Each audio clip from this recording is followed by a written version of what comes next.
Super. Hello every one, welcome back. ഇന്നിപ്പോൾ ഒരു പാൽ കേസരി റെസിപ്പി കാണാം. 2-3 ഇൻഗ്രീഡിയൻസ് വെച്ചിട്ട് പെട്ടെന്ന് ഉണ്ടാക്കാൻ പറ്റിയ നല്ല അടിപൊളി സ്വീറ്റ്. അപ്പോൾ ഇതിന് വേണ്ടിയിട്ട് ഒരു പാനിൽ നെയ്യൊഴിച്ച് അണ്ടിപ്പരിപ്പ് നന്നായി മൂപ്പിച്ച് എടുക്കണം. നല്ല ഗോൾഡൻ ബ്രൗൺ ആയിക്കഴിഞ്ഞാൽ അത് കോരി ഒരു പ്ലേറ്റിൽ മാറ്റി എടുത്ത് വയ്ക്കാം. ഇനിയിപ്പോൾ അണ്ടിപ്പരിപ്പ് ഇല്ലെങ്കിലും പിസ്ത, ബദാം എന്ത് വേണമെങ്കിലും നമ്മുടെ ഇഷ്ടത്തിന് വറുത്ത് കോരി എടുത്ത് വയ്ക്കാം.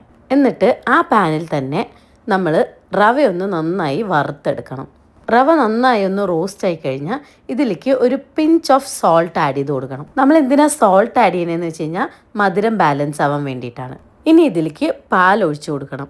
ഞങ്ങൾ ആദ്യം 2 ഗ്ലാസ് പാൽ ഒഴിച്ചു. പക്ഷേ നമ്മുടെ കയ്യിൽ റവ കുറച്ച് കൂടുതലുണ്ടായിരുന്നതുകൊണ്ട് നമ്മൾ ഒരു 1/2 ലിറ്റർ പാൽ ഇതിനു വേണ്ടി യൂസ് ചെയ്തിട്ടുണ്ടായിരുന്നു. ഈ പാലിൽ കിടന്നിട്ട് നമ്മുടെ റവ നന്നായി ഒന്ന് വെന്ത് വരണം. സ്റ്റവ് ലോ ഫ്ലെയിമിൽ വെക്കാൻ ശ്രദ്ധിക്കണം കേട്ടോ, അല്ലെങ്കിൽ പെട്ടെന്ന് കരിഞ്ഞു പോകാൻ ചാൻസ് ഉണ്ട്. എന്തായാലും ഓണൊക്കെ ആണല്ലോ, നമ്മുടെ സദ്യ വിളമ്പുന്ന കൂട്ടത്തിലൊരു സ്വീറ്റും കൂടി ആയിക്കോട്ടെ, സിമ്പിൾ ആൻഡ് ഈസി ആയിട്ട്.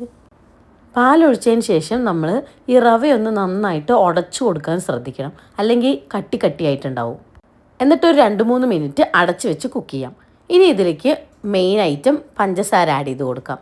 പഞ്ചസാര ആഡ് ചെയ്തതിന് ശേഷം കളർ വേണമെന്നുണ്ടെങ്കിൽ നമുക്ക് എന്തെങ്കിലും ചേർത്ത് കൊടുക്കാം, ലൈക്ക് കുങ്കുമപ്പൂവോ അല്ലെങ്കിൽ വാനില എസൻസോ അങ്ങനെ എന്തെങ്കിലും. അതുപോലെ തന്നെ പഞ്ചസാരയുടെ അളവ് നമുക്ക് ആവശ്യത്തിനനുസരിച്ച് കുറച്ചും കൂട്ടിയും ഒക്കെ ഇടാം.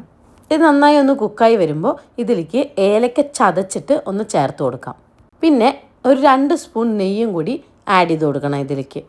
ഈ നെയ്യും ഏലക്കയും എല്ലാം കൂടി ഇടുമ്പോൾ നല്ലൊരു മണം കിട്ടും ഇതിന്. പിന്നെ ഫൈനലി നമ്മൾ ആദ്യം വറുത്ത് വെച്ചിരിക്കുന്ന അണ്ടിപ്പരിപ്പും കൂടി ആഡ് ചെയ്ത് കൊടുത്തു കഴിഞ്ഞാൽ നമ്മുടെ പാൽ കേസരി റെഡി.